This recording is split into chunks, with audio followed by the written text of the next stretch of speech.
let's get into this movie. Okay. So we haven't talked about this movie, you and I, despite the fact that we sat together in a theater full of pretty polite kids while we watched it. Yeah, they were pretty good kids. Oh wait, I want to talk about one trailer that we saw. There's a trailer everybody's talking about, and it's the trailer in which Lightning McQueen is killed. He's not killed; he dies.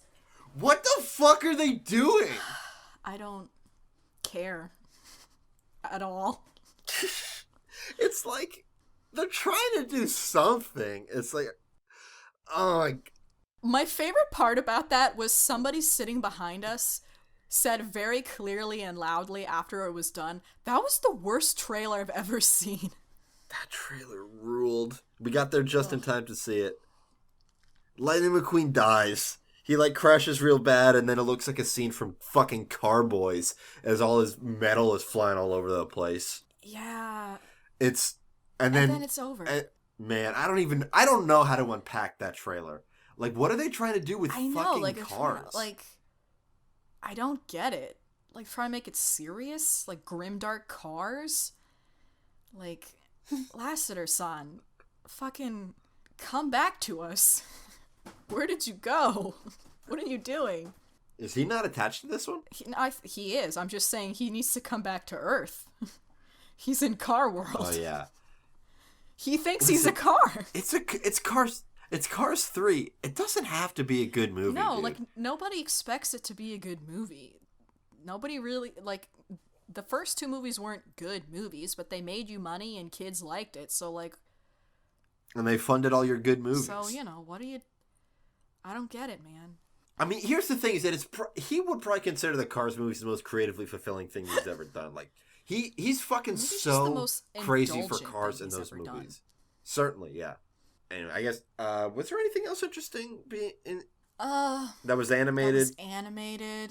Because there's that thing about The Boy from Mars, which is here's a great premise that you're just making a generic teen romance out of, and I'm pissed. Yeah, exactly. I don't recall. But there was a cool short. Yeah, let's talk about that short. I mean, here's the thing, is that this is the last animated movie of the year. Yeah. I think. Did Storks come out? It did. It did. How did it do? Storks movie. We're looking this up. 63% on Rotten Tomatoes. That's not so bad. Grossed $175 million. I don't know if that's good. It cost $70 million, so... It did good! Yeah, it did pretty good. I guess. Alright. It made back much more than it cost, so that's what you want. So yeah, the short... What was it called? Inner Workings. Inner Workings. This is, in my opinion, the best non-Pixar Disney short they've ever done. To me, it beats out Paperman... no question. Yeah, I mean, I'm not a romantic, so Paperman didn't really do it for me. I mean, it was very pretty. It looked amazing. That was what stood out, was how pretty it was. But, plot, I was okay, whatever. It was alright. I don't fucking care. This was downright I don't believe in Pixarian. It was completely dialogue-free. It was all, pantomime. You want to give a brief summary? Sure. It stars this duder, this kind of goober duder, and his organs, who run his life. We get a view into his brain, his heart, his lungs, his stomach, and his bladder, I believe. And kidneys. And kidneys. The kidneys are calm down, bro! Don't... they were fun. And it's kind of like an inside-outside thing. It's very ambitious. That's why it feels so Pixar. It's a very abstract, ambitious concept that I don't know they would have been able to pull off until now with their expertise that they have. And he goes about his day. His heart wants him to do more fun things. His brain is you're gonna die. You're gonna die if you eat all that bacon. If you sing in the shower and slip on a bar of soap. You gotta go to work. You can't flirt with that lovely lady with the big nose and big butt. Enormous ass. And then, the brain and the heart fight about what's best. And then the brain realizes that a life without fun is barely life at all, and then relinquishes to the heart, and then he goes out and has a great time during his lunch break, and he's able to balance his boring job with having a fun, fulfilling life, and it's very cute, and that lady's awesome. Apparently, as the characters design go, the character Paul is his name. He's a self-portrait of Leo Matsuda, and Matsuda has stated in interviews that the conflict Paul goes through is one he struggled with as well, and the red-headed sunglasses vendor is a caricature of Matsuda's girlfriend. So, that's cute. Yeah, I mean, it's just a really, really fun, funny short. Like, yeah. Like, all the kids were laughing, the adults were laughing. People really enjoyed it in our audience. And it was very well done. It was very well executed for something so weird and hard to explain. Yeah, had a really, had an art style that defined it. Everybody was very square.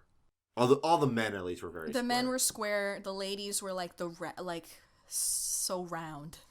And they had big noses. I loved how big her nose was. Yeah, it was cute and fun and really hilarious, too. And again, it had no dialogue, and the best short films don't have dialogue. Thumbs up. Yep. I liked it. All right, now let's get into the movie proper. So, like I said, we haven't talked about it.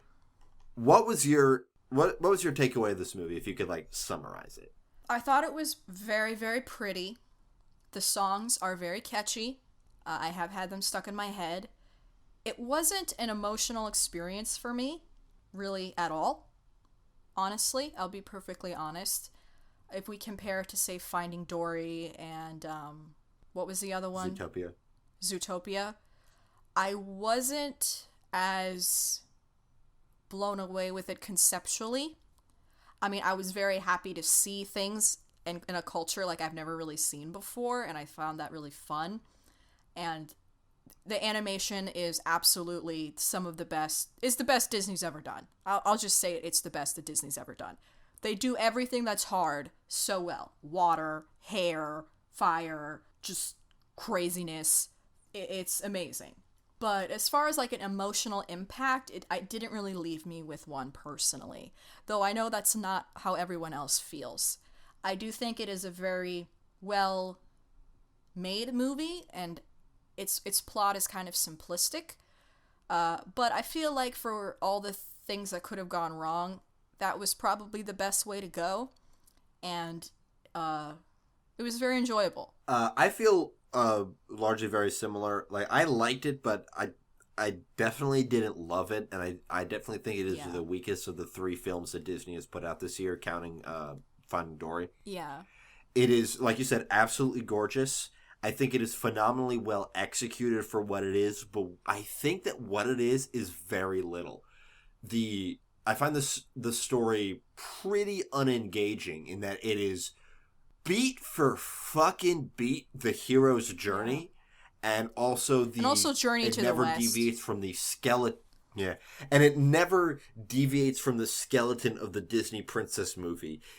I mean, right down to the fucking overprotective father who doesn't want her to go out there, but she wants to go out there. Like, as soon as, like, the father showed up and, like, it became clear that was his thing, I'm like, oh, man, this first act is going to be kind of tedious. Yeah, I was already disappointed by that first act. I was like, the exposition, the intro with the story, I was like, okay, cool grandma, adorable babies, pretty ocean, great. She saves Squirt. Yeah. That cool thing from the trailer where the baby's going through the tide pools. Great stuff. But yeah, like... But once it's like, I want to go to the ocean. Yeah. You can't go to the ocean. But I want to go to the ocean. You can't. But you named me after the ocean. What are you doing, Dad? I was like, okay. Yeah. I know what this movie is going to be about. Yeah, I mean, I honestly feel like beyond, like, the setting and the set dressing that came with it, that this movie didn't have any ideas of its own. Certainly narratively. Not really. For me. Now, I imagine, like, basically the crux of this film is that Moana discovers herself through her people and her people's past and culture. She rediscovers her culture, and through that rediscovers herself and her place within her culture, which is not a bad idea at all. that's a great idea. But I don't know why it just didn't, like, hit me. I feel like the story itself was executed, like the narrative was executed with no novelty. Like, I've seen every story beat this movie has, I've seen in another Disney movie. Yeah, like, there wasn't a single little tiny thing that kind of made it a bit different. I mean, the fact that it exists at all is definite. Well, there's one little thing. No romance subplot. Okay, there's the no romance subplot. But that's like an absence of something that's dumb as opposed to a new cool thing. Yeah. But like the movie would have suffered a lot if they tried to shoehorn that in. I mean, there's no room for it. I mean, who would it be? He's a god. He's not. Yeah. He's a god. She's 16. Like, what? Yeah, that would be very weird. That would be very, well, Christian of the movie. Or Greek. I don't know. I mean, Maui is basically if Hercules was not a complete asshole. Well, Hercules is only an asshole because he was brainwashed by his terrible not mom. Well, everyone in Greek mythology was kind of a jackass. Yeah. I mean, that's just the philosophy of their religion, of their folklore, which, I mean, we're not going to get into here. Yeah, but we're going to get into Polynesian folklore today. Yeah, like all folklore has kind of like a philosophy that defines it. Like, you know, Norse mythology is exquisitely fatalistic, and the Greek was just about like, you know, like everyone's a shithead. From what I gather from the very few things I've read on Wikipedia, there's a playfulness to Polynesian mythology. However, the stories about Maui are very different from culture to culture. And I'll go over that as we get to it. Hence why I know a lot of Polynesian people were a little hesitant, because this kind of pan-Polynesian thing can get frustrating if you're actually from a Polynesian island and your culture is unique to the other islands and you're kind of tired of it being smushed together, and your depiction of Maui is unique from another depiction of Maui, and also there are some people who still worship him, like who live right now. Yeah, like I know the Maori depiction of Maui is like pretty different, like enough that he has a different Wikipedia page. Yeah. So I guess we'll just give a brief summary of the story, like really brief, and then I'll talk about the production, and then we can get into the nitty-gritty. Yeah. That's frankly, it's pretty easy to summarize. Yeah. So why don't you do the summary, because I'm going to do the production stuff. Moana is the daughter of a chief of a Pacific island called Motunui, whose father is the chief is very adamant, like, no going out beyond the reef. Everything that we need is on this island. Don't leave. And we learn why, which is, I guess that's one thing this movie did. I don't feel like we've ever seen like King Triton, a flashback to King Triton, like getting a harpoon through his chest. Yeah. Because he tried to go to the surface. Apparently, earlier drafts of the film had more detail about her dad and his whole deal, but that got scrapped because they wanted to focus on Moana, so they just had the one flashback thing. I feel like there was enough enough that was needed. Yeah. Like it still felt it kind made him of like, sympathetic. Okay. But it made him sympathetic as opposed to like your King Triton, who's just like kind of an asshole about it. Kind of a racist about it. Yeah. But she is just extremely fascinated with the ocean and wants to explore it. As she gets older and starts to assume duties as the chief, it learns that it becomes clear that the island is sick. The coconut groves are actually tainted with a blight that is killing them. The fish are just not showing up. Yeah. And this is all ties into the like prologue that Moana's grandmother gives us about this goddess whose name I can't remember. Tafiti? Yeah, Tafiti. Or Tefiti. Tafiti, a creator deity who has the power of creation, created all the islands, and then went to sleep, and then the demigod Maui stole the heart of Tafiti, which harnesses that power of creation. And since that happened, a darkness has been creeping over the ocean. Yeah, the Pacific Ocean. Yeah. And that is what is causing this, famine on Motunui. Right. And Moana's response is like, well, we got to go further out if we're going to fish or we'll starve. And the father's like, no. Eventually, she tries to go out, gets her ass kicked by the surf. I did kind of like that part. I like how, like, they did go through the trouble, be like, yeah, the ocean's fucking scary and will kill you to death. Especially in a canoe. Yeah.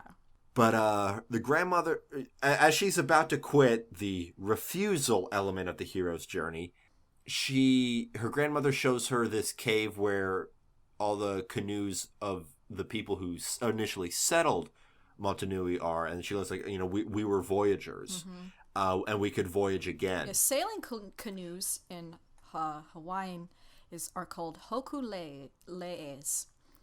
They're pretty cool if you look at pictures of them. They are rad because the Polynesian people were the most successful seafaring people in human history, bar none. Like, they travel really far on these little boats.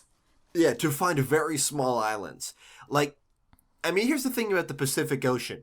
The shithead European who named it on a day when it was uncharacteristically calm. Yeah. It's rough shit. It's intense. The Atlantic is for babies. Yeah, by comparison. I can't remember who that shithead's name was, but I don't care and I'm glad he's dead. Yeah. Like all European explorers. Like, they even beat out, like, the Vikings as far as, like, seafaring people, like, and what they were able to accomplish. Yeah, because, like, all of I don't know where, like, people weren't on those islands initially. They were all settled by people who canoed there. And, like, the canoes have sails and everything, but they're not, like, fucking Viking ships. No. They're crazy. It's a lot scrappier, which makes it more impressive. Well, they're pretty elegantly built. The craftsmanship for what it is absolutely astonishing, but it's like very small boats. Even the big boats aren't that big of boats. Yeah, they're still, as far as like a boat that you go and settle a new island with, they're small boats. Yeah. That's what I'm getting at. Yeah. So she finds that stuff, and some stuff happens, but she gets a canoe, she goes out on her own. She has like a vision of her people's ancestry and learns that they're voyagers. Like, their whole deal was that they won't stay in one place for too long, and they're like constantly like sending out new groups of people to find new islands. Point is, she gets the ocean gives her the heart of Te-Fiti, and it's her destiny. She's the chosen one to be the one. And I want to get back to that chosen one stuff because I think it's actually a little interesting. Another fun fact: the heart of Te-Fiti is a small paunamu stone. Paunamu. It is these are stones that are important in Maori culture, found in New Zealand. They're like nephrite jade, like jadey greenish stuff, and they hold various significance. They're usually passed down in families and can be carved into all kinds of shapes. And so that's what that is. It's a reference to that part of Maori culture. So her goal is to find Maui, deliver him to Fiti, and fix everything. My name is Inigo Montoya. Yeah, you fucked up my ocean. Fucking fix it. So she finds Maui. They don't get along at first. They learn to respect each other. They have some honestly pretty cool action set pieces with the what are they called? The Kakamora, and then with the crab.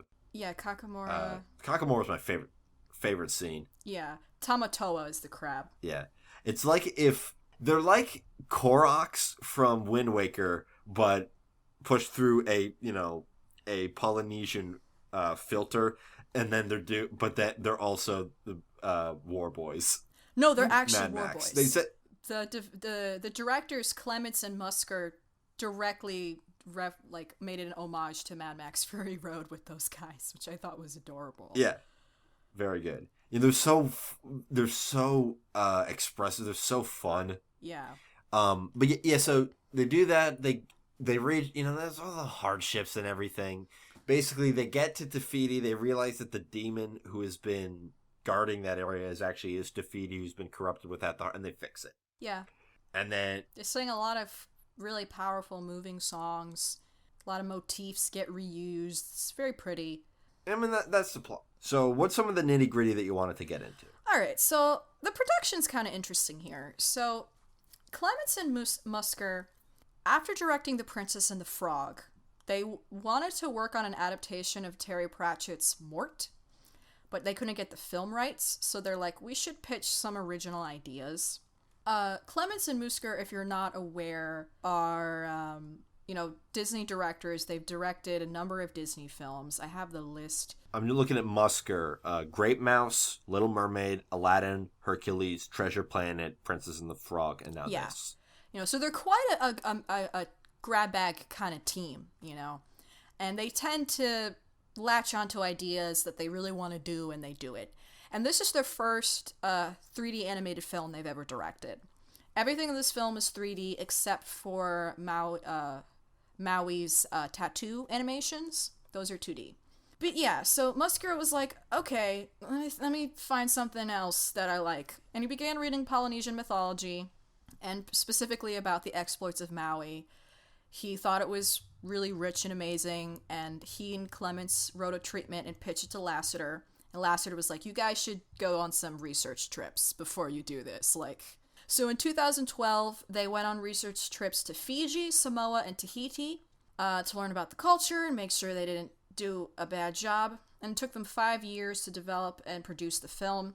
They recruited experts from across the South Pacific to form an Ocean Story Trust, which consulted on the film's cultural accuracy, sensitivity, as its story evolved through 9 different versions.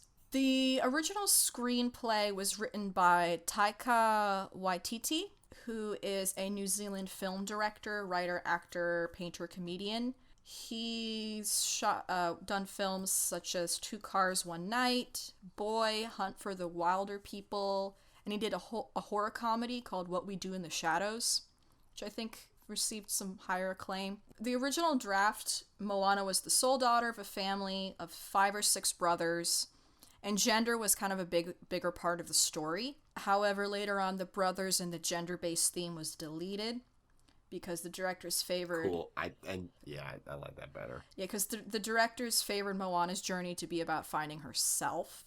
Another draft had Moana's father being the one who wanted to resume navigation, but then it became what it became, where it was like, no, he's opposing navigation because we can't have him overshadow her. Instead, Pamela Ribon came up with the idea of the grandmother, which kind of pulled the film together. Pamela Ribon, if you don't know, she is a author, writer, blogger, actress. She's probably most famous on the internet for the I Can Be a Computer Engineer Barbie book she found and made an internet project where she sort of rewrote the book as like a feminist statement. I don't know if you've ever seen that, Nikki. I haven't, but it seems like you would be like the first person to find out. So she had the grandma, which is important because the grandma kind of became this focus for the story. And again, like I said, there was another story where she would try to rescue her father. They went through a lot of different treatments, basically, like you do. But basically, it all came down to we wanted to focus more on Moana. Like, we can't let other characters overshadow her. We're not going to focus too much on the family. It's about her. And then Jared Bush was the one who received sole credit as the writer of the final version of the film. He's known for co-creating Pen Zero Part-Time Hero, and he was a writing and co-director for Zootopia. So that's good track record. I went through different stuff. Basically, things got more simple. Streamlined, it sounds like. Yeah, very streamlined to the point where there wasn't much going on. Like what we talked about in news articles following this film, the entire cast is of people who descend from the Pacific Islands. Ali'i Cravalho.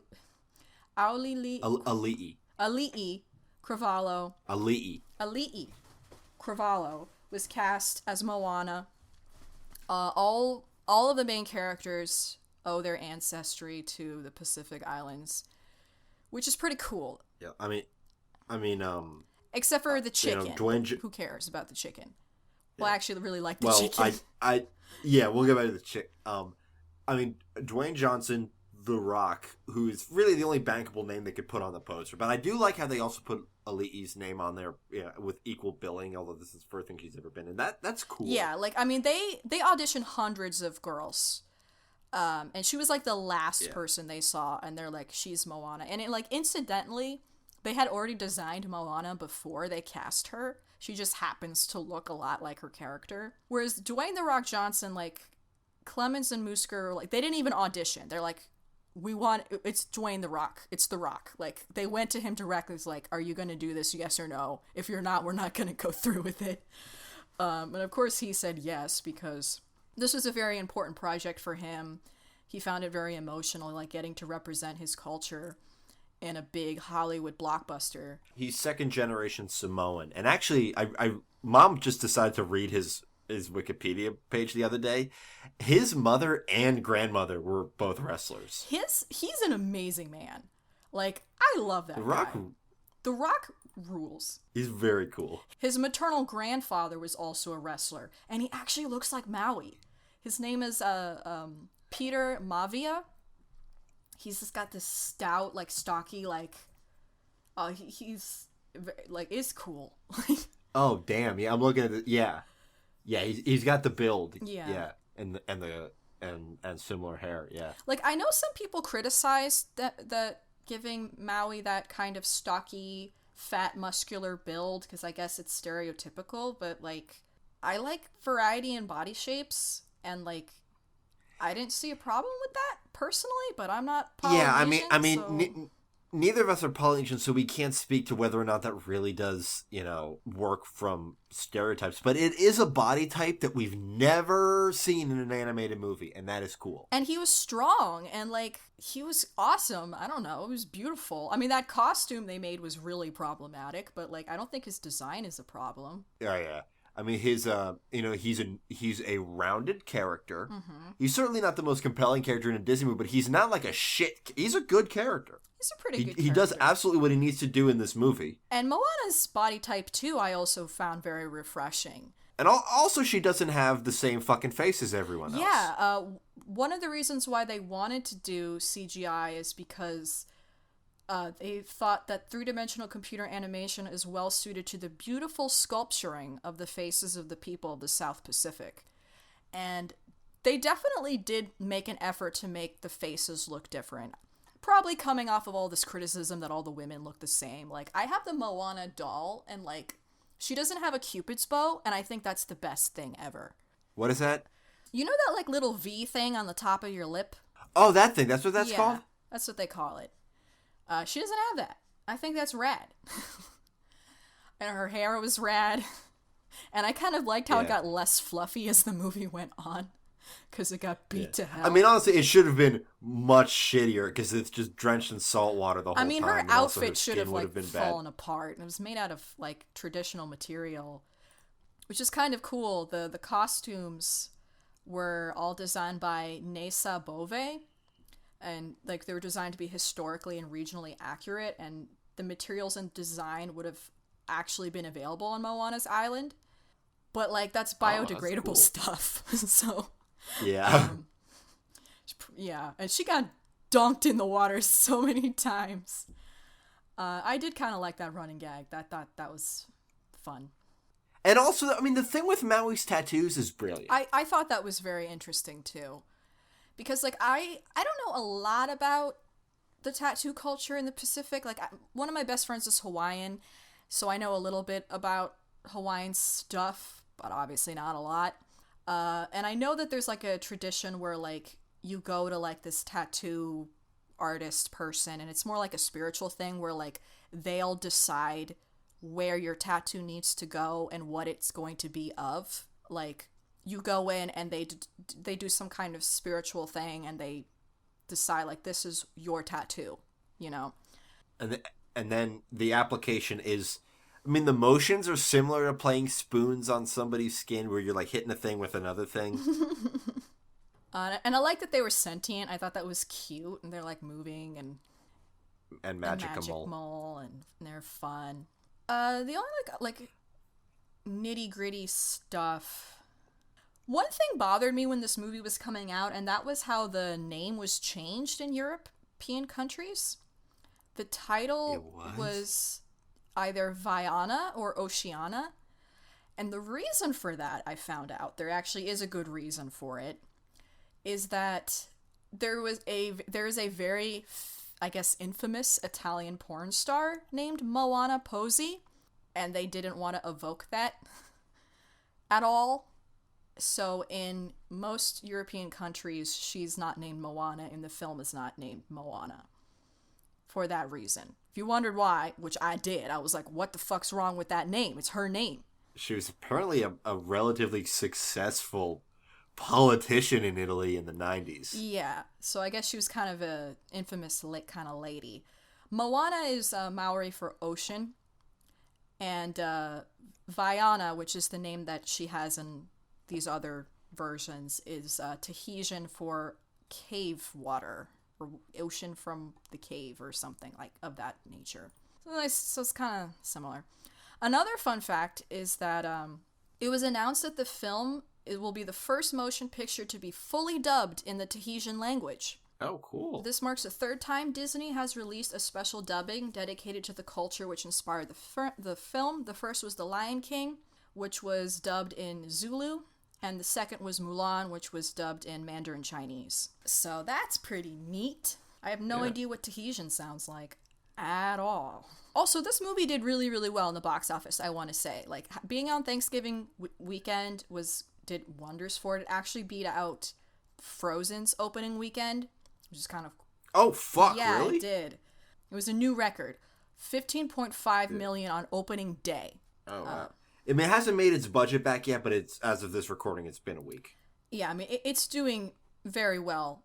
It's doing very, very well. It's been actually 6 days. It did better than Zootopia and Finding Dory. Oh, wow, yeah. I mean, the Rock might have something to do with it. Lin-Manuel Miranda might have something to do with it. Though apparently this movie, they asked him to do the music before Hamilton became a thing. Because the directors really liked his previous project before Hamilton. The Heights or In the Heights, yeah. All right. I wasn't crazy about the music. The stuff that was more Polynesian inspired worked a lot more for me, but the stuff that was just Miranda, it didn't do it for me. I don't like the guy's style. Like I've listened to like I think his rapping is very twee, but I think his normal songwriting, his non-rapping songwriting is perfectly good. That's fine. It just wasn't for me. I mean, he's a really nice guy. Like, I've heard him on podcasts. He's a really good guy. I just don't like his music at all. Yeah. I mean, I do admit the music has been kind of stuck in my head a bit. But at the same time, it didn't, like, overwhelm me with feelings. And I don't feel like the movie had a showstopper. Like, we can all talk about how tired we are of Let It Go, but Let It Go was a great song that really clinched that point in Frozen. I mean, I guess Away, Away, maybe? It's the closest thing, but it's like... I mean, it was used in like the end of the first act and at the end of the film. It's the closest thing. Yeah. But I mean, I get it. It's not like it's the first song that I've not been crazy. It's not like it's the first Disney movie where like I didn't think any of the songs were especially great. Like, I don't remember any of the fucking songs from Tangled. Yeah, no, the Tangled songs weren't really special. And I'm one of the few people who actually likes the soundtrack to Princess and the Frog. I know a lot of people... Here's the thing with Princess and the Frog is that I love it when I'm watching the movie, but other than Facilier's song, I can't remember how any of those songs go. That's true. But yeah, while I'm watching that movie, I love every one of those songs. I know not everyone feels that way, and that is perfectly fine. We can still be friends. Now here's an interesting contrast with this movie between this movie and Tangled. Tangled had maybe the worst sidekick character in the chameleon, who's just like fucking nothing. Kind of. He was just a sassy pants. And not even the best animal sidekick in that movie. No. Because Javert was in it. Javert the horse. Hey Hey the chicken is the best. Every scene, every bit with Hey Hey was hilarious. Yeah, Clemens and Musker said that he is quite possibly the dumbest character in the history of Disney animation, which is probably true. He doesn't even understand how to eat. Like the bit where Maui tries to feed him to fatten him up and he has to like teach him to eat it. Gold.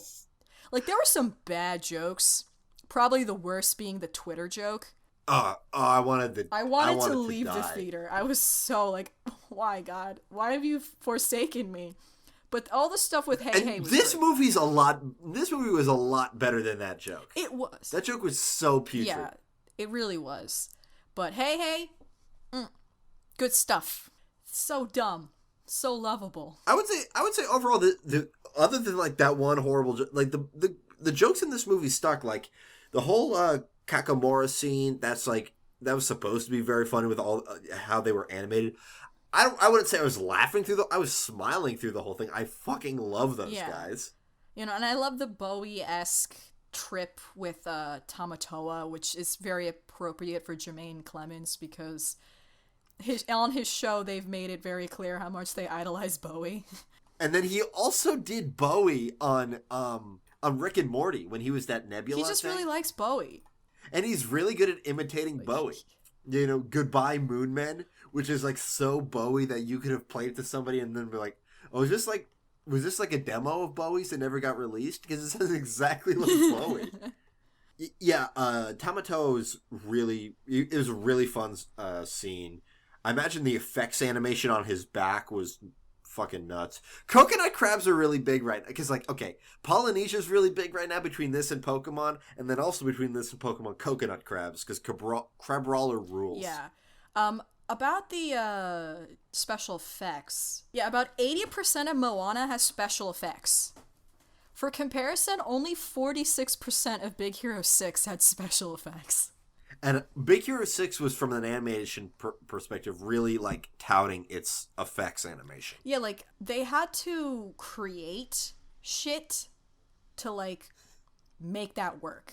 Like, they called it Splash for their water effects, and they had to create a whole new process and tools for her hair, and, like, the lava and the sand, and, like, they used Matterhorn, which was originally was the snow thing that Disney was so fucking proud of in Frozen. They repurposed that for the sand and other stuff. But, like, technically this film is gorgeous. Like, it is a visual marvel, like, and a technological marvel as well. I mean, yeah, it's the best looking animated film that has come out this year, easily. Mm-hmm. I was surprised that Pua wasn't in the movie more because he's been merchandised a lot. Yeah, but it was Hey Hey. There didn't not need to be two goddamn animals on that raft, on that canoe. No, it would have been kind of too much. Although I do makes me wonder why she had Pua at all. Like, I guess so she could be a cute baby with a cute piggy. I did appreciate the joke about the pork, because, like, one of my Hawaiian friends' initial concern was, like, why does she have a pet pig? We eat the shit out of pigs.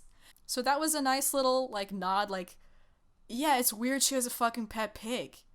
That's like, if, I don't know, it's weird. It's like somebody living in rural America having a pet pig. Or a pet cow.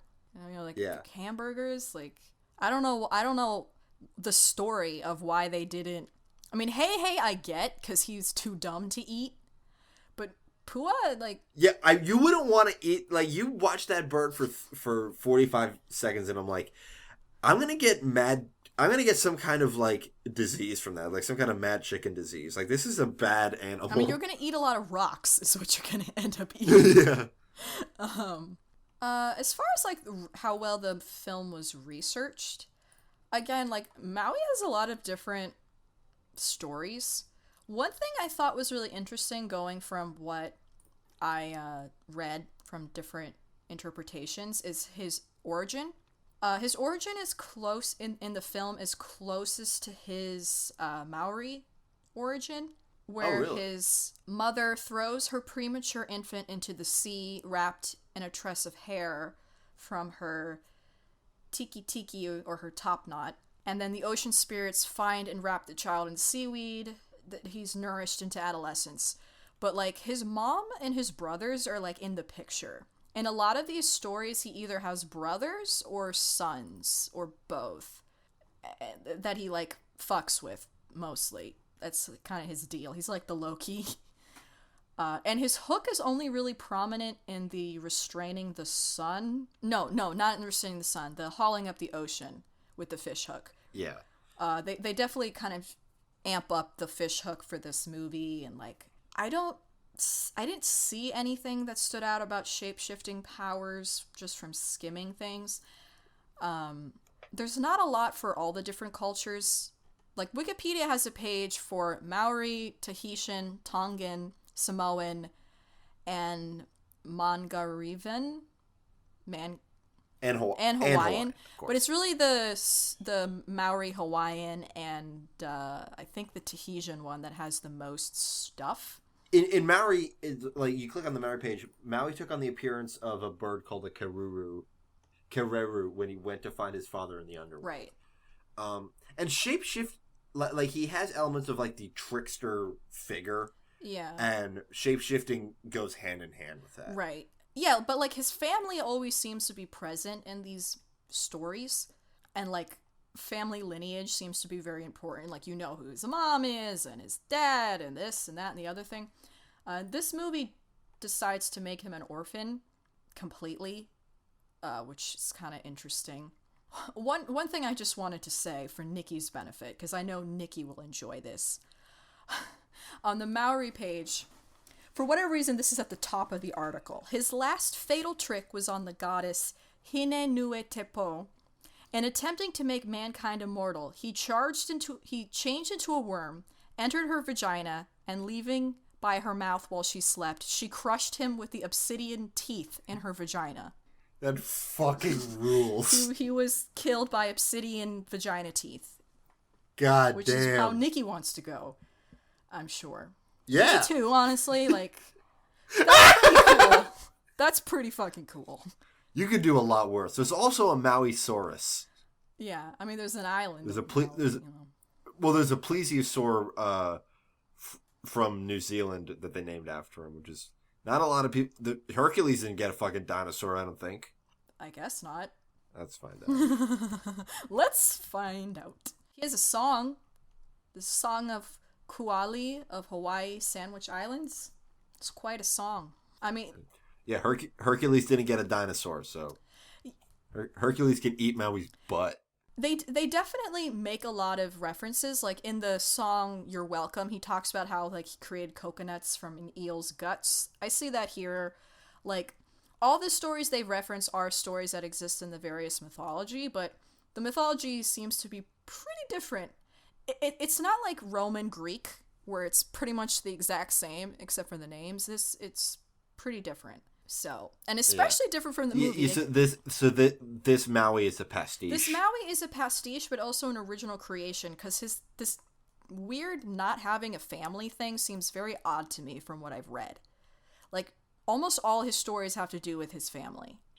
And in this movie, they kind of make that an important part of his character, that he was abandoned by his family and was alone, and he does all these feats so he could be loved. Because he never felt loved. You see, my impression from the movie Maui is that he did all these feats to be loved by humans because he hasn't been loved by anybody else. Right, and like he sees his demigod status as synonymous with his self-worth, hence his fixation with his hook, because that's sort of what makes him Maui. And without that, what is he worth? What is he good for? And then Moana's like, no, we gotta save the world. They do lampshade the Disney formula a lot. I mean, they've just been doing that a lot. Like, fucking Zootopia did that with that scene where Bogo was yelling at Judy to let it go. I mean, that worked because that wasn't a princess movie. But this is just a Disney princess movie. And so I'm like, I don't understand. Like, you're poking fun at yourself, but you're not really, like, doing anything about it. Like, you mean like when he calls her princess and everything? And it's like, if you start singing, I'm gonna leave. Yeah. Whereas the thing is that, like, this movie doesn't deviate from that formula at all, and certainly not enough to justify that, I don't think. Yeah, it really doesn't. Yeah. I mean, maybe it did in earlier drafts. Like, I mean, it sounds like it did, but, you know, the final product is, if you strip away the set dressing, which is what gives this movie its identity, and frankly, what makes it worthwhile as an interesting film, it's just, like, the most bare bones Disney princess movie. Yeah, I mean... In terms of plot beats. But, you know, I do have to give Moana credit as a character for being just badass. Like, she gets shits done. And like I have moved away from the term badass because I feel like it's usually used as the descriptor to kind of desperately written female characters, like, that are, like, trying to be, like, empowering, but are written by people who don't know shit. Right. You know the kind of character I'm talking about? Like, here's the thing about Moana. She is capable. She is self-reliant without being, like, a fucking lone wolf shit. You know, she has to go through there's a montage where she learns. She is competent, and when she is incompetent, she makes strides. Like, she's a great, well-rounded character. She is, and I like how her I Want song is very specific. And, like, the only thing preventing her is more her duty, you know, and she loves her people and she wants to be there for her people. And her father's one telling her she can't do both. And in the end of the movie, she's like, no, I can do both. I can be a leader to my people, and I can also, you know, be one with the ocean. And it's really more like a woman caught between her desires and her responsibilities, which isn't untreaded territory for Disney, but I felt like it was this particular balance. Like, what she wanted wasn't unreasonable at all, and it wasn't like she wasn't trying to work with what she was given, and she understood all that would stand to be lost if she, you know, didn't get her act together or, like, you know, make a decision. It's not like Ariel, who's like didn't really give a shit about her kingdom, really. You know, she's like, no, I care about my people and stuff, but I also think that it's probably better for us all if we get out there. Whereas Ariel just wanted it for herself, you know? Yeah. You know, I was talking to a friend of the show, Lantern King, about this, and they actually raised a very interesting point, and that is that in terms of, like, Moana's mission, Maui was kind of unnecessary to that. Like, Maui was a middleman. He was. She could have brought it to Fidi, and frankly, you know, she figured the whole thing out herself. I mean, obviously that wouldn't have been a goddamn movie, because you need to have another character there. You need to have this stuff playing off of each other. But I think part of what she needed to do was also redeem Maui. Yeah. She needed to redeem him as well as save the world, because... this fallen hero, yeah. Hence why she got... That tattoo is really cute. It was like... Yeah. Moana. Yeah, with the curly hair in the tattoo, which is great. I mean, the thing about this movie is that it was through and through very good. I don't think it'll be that memorable. I don't know. I have no idea. I mean, it's hard to tell what kids are going to latch onto. Because if I had seen Frozen in a vacuum, I would have walked out of it saying, it was pretty good. And I wouldn't have thought that it would have defined as much as it did for as long as it did. Right. Because I liked Frozen. I fucking love it. I feel like had a little flavor there that made it distinct, at least. That wasn't just setting. I mean, I think it's very important that this setting exists and that this movie exists at all.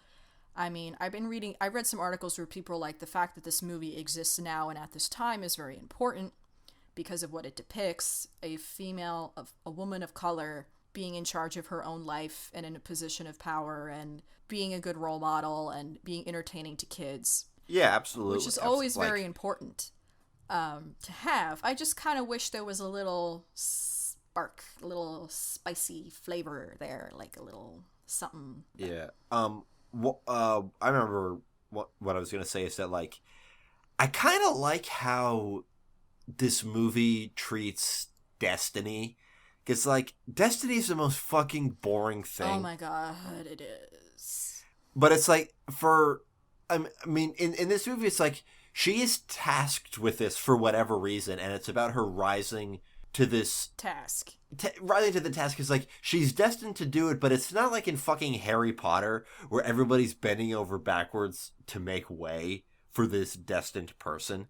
It's somebody who's, like, everything's against her. Yeah. Like, it's a uphill battle the entire time, which is, if you're going to do a hero's journey, that's the way to do it. And, like, I actually thought about that because I was thinking about Pokemon, and one thing I like about the whole series, not just this new good one, and that the games never pull that shit on you. You are never chosen. You're never destined for anything. You're never cosmically special. The game treats you as special because of your... I mean, Tapu Koko, like... Oh, I haven't gotten that far. Well, that was the beginning of the game. Yeah, I mean... Well, you're right. But the way I've always seen it with Pokemon is that it's like, the reason why people praise you as much as they do, the reason why the characters in that game think you're special is because of your actions. Right. You know, you have proven yourself to be a special person by what you accomplish. Right. And I feel like this movie... And it was the same with Moana. It wasn't until she saved Squirt that the ocean... Is when she saves Squirt and allows Finding Nemo to happen. That the ocean saw something special in her. Yeah, it wasn't really a birthright. It was like, the ocean saw her as this person who had what it takes to do the job. Like, this is a good person, and someone. I like them. You know, she has her heart in the right place. She has an explorer's drive. Out of all the possible candidates, she's probably the best one we can find right now. Yeah. And it's not that, here's the thing, like, if it came to it, if she failed, somebody else could have done it. Right. One thing I did like, though, is that, like, Maui's like, why doesn't the ocean just do it? And, like, the ocean couldn't do it because, Taka is a lava monster. And if the ocean, like, tries to force the stone into her chest, she'll probably die. Yeah. So, like, that's not a plot hole, actually. Which is nice. Yeah. I think that's everything I wanted to say about this movie. How about you? Yeah, it is. The only other thing, which is related to both Pokemon and a fun fact about culture, is that having a flower in your hair is supposed to be a mark of, like, being in a committed relationship. Which is why I wear a flower in my hair in Pokemon, because Lilia is my girlfriend.